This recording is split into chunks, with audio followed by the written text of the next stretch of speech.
Hey guys, I just want to take a few minutes and explain to you what I was doing down here in Kentucky with Team Rubicon. Um, so Team Rubicon is a mostly veteran-led organization that goes down after disasters, tornadoes, floods, and that kind of thing, and helps people recover. And in this case, because of the flooding down in Kentucky, they came in and they were helping the people clean out their houses after the flood, because once, of course, as you can imagine, when a house floods, everything in the house gets ruined. It gets, wet and moldy and mildewy. The clothing, the furniture, the flooring, the sheetrock, and all that fun stuff. So we were tasked to go in there and clean out the houses so that they can start fresh and build again. So this is where I was. I was in Whitesburg, Kentucky, Operation Appalachian Spirit. That's just some instructions about how to get reimbursement. Here was our daily routine that we're supposed to do. 0600 wake up, lights on. 0630 breakfast, so on and so forth, down all the way down to 2200, which is 10 o'clock, lights out. So the whole day was pretty much planned out for us, and they included all the meals. They paid for all the meals. They supplied all the places to stay, as far as billeting, food, restrooms, showers. They supplied all that stuff. I didn't have to pay anything out of my own pocket. I just had to bring a few things. So it was a pretty nice little setup.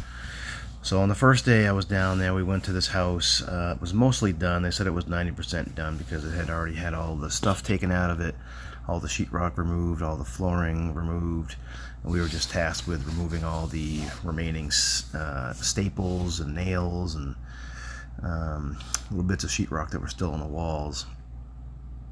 So that's what this picture is here. Let me turn it sideways a little bit, better picture. But so you can see all the debris that we collected out of the houses, and we shoveled it into the truck and then brought it out to the street where the town and different people can pick it up and remove it. That's just another couple of pictures. That's what all these pictures are here. This was one of the first days I got down there. I couldn't find a marker, so one of our section chiefs was nice enough to bring a marker over and write my name on my shirt for me. I think it was day 1 or maybe it was day 2. We ended up going to this little ice cream stop called the Junction, right around the corner from where we had our first house. And so if you can see, this little green sign talks about how high the water line was that on July 22nd. So you can just get an idea how crazy it was. I mean,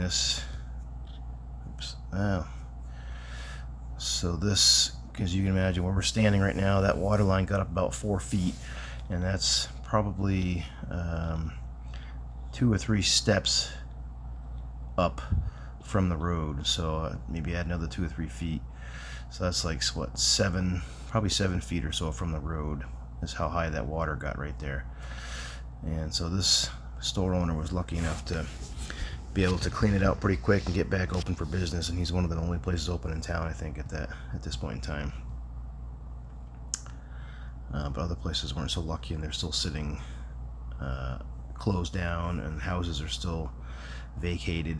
All the different homeowners had to go live with relatives or hotel rooms, things like that, because they couldn't live in their houses anymore because they still have all kinds of mold and wet and rotten sheetrock and things like that.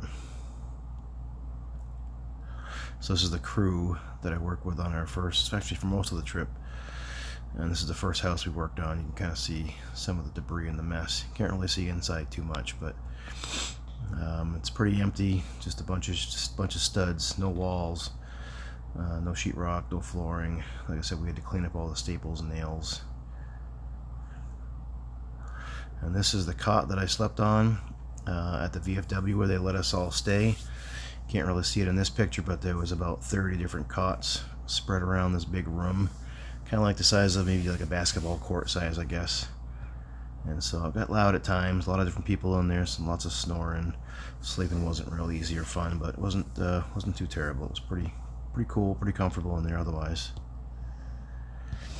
This is the same crew that I work with. This is, I think we did staples and nail cleaner for like 2 or 3 days. And we finally got done with that, and we're able to get underneath the house and pull out some insulation from underneath. And that's what this stuff is here. This is all the bags of insulation that we pulled out. We pulled it out, bagged it up, and brought it out to the side of the road so that the town and FEMA and places like that can come take it out.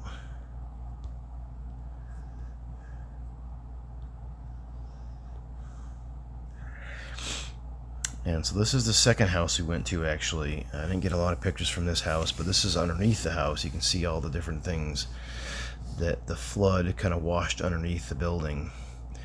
And you can kind of see here a little bit. This black stuff on top, that's actually a vapor barrier. It's like a big plastic bag, really. A big sheet of plastic that's protecting the insulation, or it's supposed to be protecting the insulation, but it all got wet from the floods, so it's all sagging down and making a big, kind of like a big bubble there. And so that's got to all be cut out. We didn't get to it, but the next group probably did. You got to cut that plastic and then cut all that insulation out.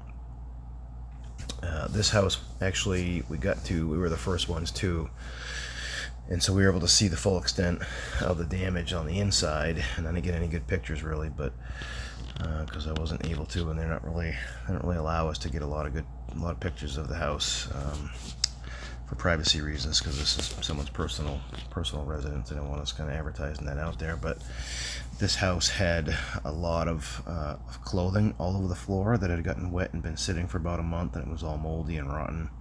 And so we had to bag that up and bring that out to the side of the road as well as all kinds of furniture, desks and chairs, and even the cabinets where the kitchen sink was, and even the appliances like the stove and the dishwasher and all that stuff we had to pull out of there because it was had all gotten soaked and gotten ruined because of the flood. So we pulled it all out and brought it to the side of the road to get thrown away.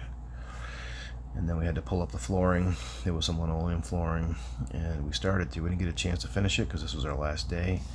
But we started to mark off the sheetrock where we're going to cut it. So the flood in that house only got up, I think, 3 or 4 feet, or 2 or 3 feet maybe. So we marked it at 4 feet, and we're going to cut the bottom 4 feet of the sheetrock out and leave the top 4 feet because that was still okay.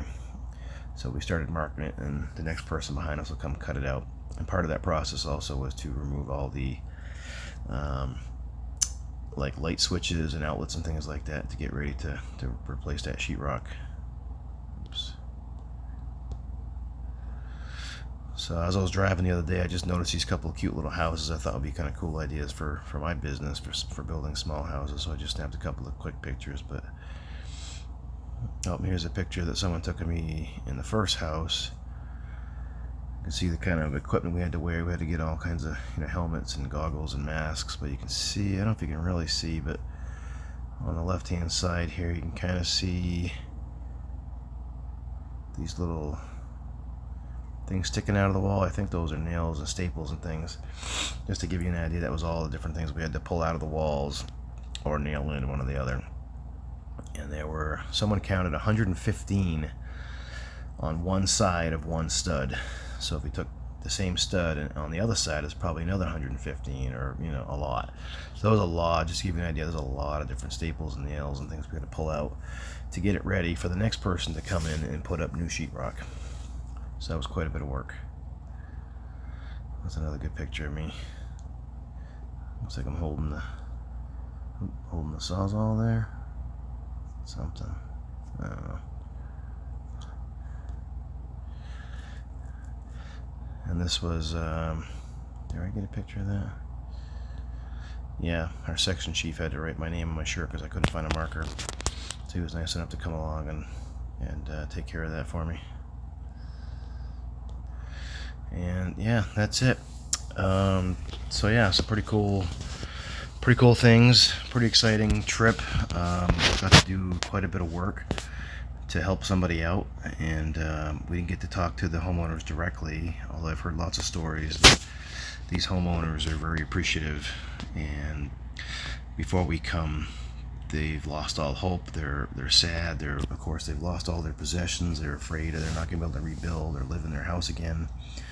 But by us coming in there and helping out, we give them that sense of hope, and we clean it out so that they can then kind of rebuild, and it does help quite a bit.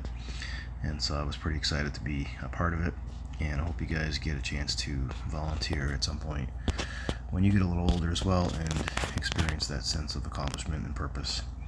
So I love you guys. I have a few more days down here in Kentucky, and with COVID, trying to recover here, and I'm flying back on Monday, so I'll see you guys soon. All right, I love you guys. Be good.